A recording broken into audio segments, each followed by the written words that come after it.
Sejam bem-vindos, amigos, ao nosso quadro de saúde do programa Economia e Desenvolvimento.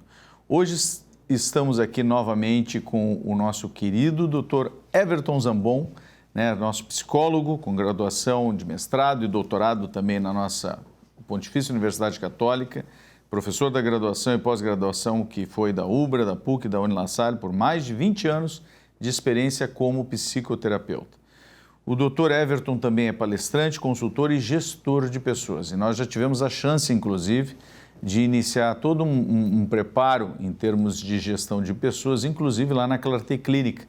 E posso dizer para vocês que está sendo excelente esse nível de preparo que o Dr. Everton tem passado para toda a equipe de colaboradores. Pessoal, hoje estamos iniciando a conversa, então, sobre o Janeiro Branco. O Janeiro Branco é um mês dedicado à saúde mental, é isso, Dr. Everton? Bom dia. Bom, em primeiro lugar, agradecer, doutor Marcos, pela novamente a oportunidade, o convite. E sim, Janeiro Branco, a gente tem o Outubro Rosa, tem o Novembro Azul, É verdade. Mas também nós temos o Janeiro Branco, que é o mês dedicado aí às questões que envolvem a prevenção da saúde mental. Isso surge lá em 2014 por um grupo de psicólogos mineiros de Uberlândia, numa campanha especificamente de prevenção, e para que as pessoas comecem a se dar conta daquilo que envolve tudo, desse ambiente emocional que envolve as pessoas. Então ele surge daí, e aí, claro, aí ganha mais mídia, então começou aí, a gente está falando do Janeiro Branco, ainda não é algo mundial, mas sim algo mais a nível nacional que tudo isso ocorre. Eu gostaria também de chamar a atenção de que a saúde mental, por mais que seja uma doença silenciosa até certo ponto, até ela eclodir. As doenças do âmbito mental mesmo. Assim. Exatamente. E eu coloco que talvez seja a pior das doenças, Marcos. Tá? Por que isso? Exatamente porque ela é silenciosa e quando ela aparece é porque ela já está num grau muito avançado, mais grave. Ela é de difícil diagnóstico, não é fácil, exige uma complexidade das nossas estruturas de saúde para dar conta disso.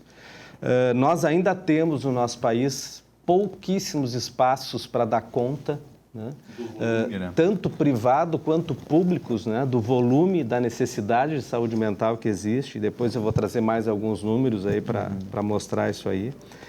E diferente, às vezes, de que a gente faça um exame, ou toma um remédio e resolve a nossa dor de cabeça, ou uma ferida, ou um trauma ósseo, a saúde mental não. É algo que ela exige mais tempo para entender e exige mudança de posturas. E essas mudanças de postura é aí que está aí a grande complexidade, porque a pessoa tem que fazer esse movimento também, sempre com o amparo dos profissionais da saúde. Então, acho que esse é o desafio. Existe uma interface no sentido de outro mês que nós sabemos, Setembro Amarelo, é isso, Sim. Dr. Everton? Sim. Na questão da depressão, risco de suicídio, Como esses dois momentos se entrelaçam, Dr. Everton? A gente até brinca, que o Janeiro Branco precisa ser muito forte para ter um Setembro Amarelo com menos indicadores de suicídio, já que setembro é o mês de prevenção ao suicídio. Então, mas vou dar alguns indicadores, Marcos, que eu acho que a gente precisa estar muito atento. Em primeiro lugar, nós estamos falando em termos de Brasil, que 5,8% da população brasileira tem um diagnóstico de depressão. Então, é um volume muito grande, a gente está falando aí de 13, talvez 14, 15 milhões, isso com dados oficiais, sabendo que existe uma subnotificação muito grande.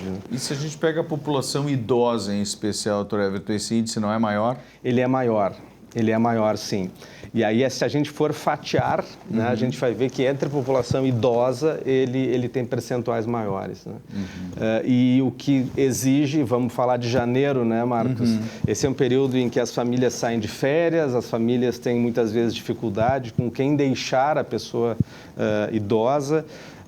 E aí deixa com cuidadores e esse afastamento muitas vezes repercute em algum tipo de dano, quer seja na reabilitação da pessoa, quer seja no suporte emocional que essa pessoa idosa vai ter. Tem alguns estudos que falam também, Dr. Everton, na questão do convívio social, que acaba sendo muito prejudicado o convívio social do idoso no momento em que ele fica restrito ao seu apartamento, muitas vezes só com um cuidador que está preocupado em fazer justamente as questões básicas ali de sobrevivência desse idoso, mas ele não tem contato com outros idosos, com outras pessoas, né? Essa falta de convívio social, não só do idoso, mas das pessoas em geral, ainda mais nesse período de pandemia, como é que isso impacta também na questão da saúde mental das pessoas, doutor Everton? Isso é um dos grandes aspectos da prevenção, o nosso relacionamento social, né? O nosso relacionamento interpessoal. Se a gente pegar especificamente o idoso, muitas vezes a família precisa estar atenta a isso, né? Porque daqui a pouco tu tem 1, 2, 3 cuidadores, tu tem um custo gigantesco para dar conta da necessidade desse idoso. E ele, na verdade, ele continua muitas vezes muito solitário, muito isolado, às vezes com pessoas muito diferentes, que ele não tem nenhum vínculo. Pouco estimulado. Pouco estimulado. E essa mudança, talvez até frequente, de cuidadores faça mal para ele. Né? Então, escolher pessoas para ficar é muito importante nesse momento da terceira idade. Né? Ou, eventualmente, contar também com o apoio de centros de convivência, né? De espaços que possam proporcionar para esse idoso um espaço de convivência com mais pessoas, com outros idosos, né? E dessa forma tentar aliviar um pouco dessa carência do contato com pessoas, né, doutor Everton? Sabe, Marcos, que a saúde mental ela já é envolta com muitos mitos, né?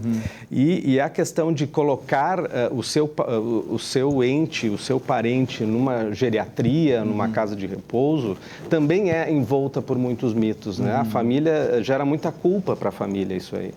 E, na verdade, muitas vezes você está fazendo a escolha certa.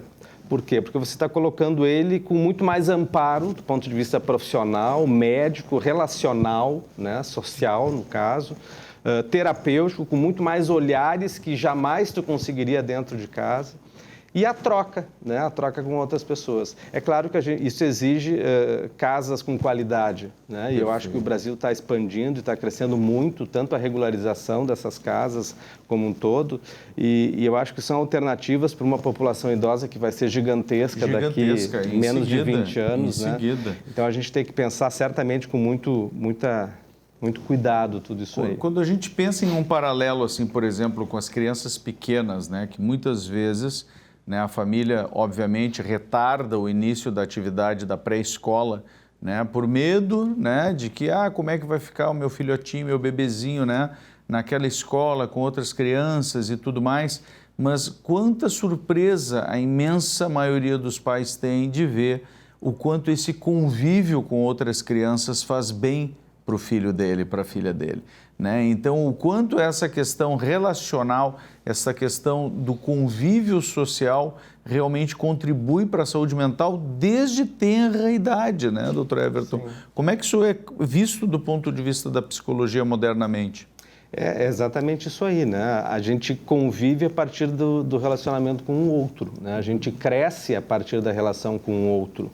A gente pode se fortalecer individualmente para algumas pautas, mas a gente só colocando em prática e agindo e relacionando-se com as pessoas é que a gente percebe esse desenvolvimento, né?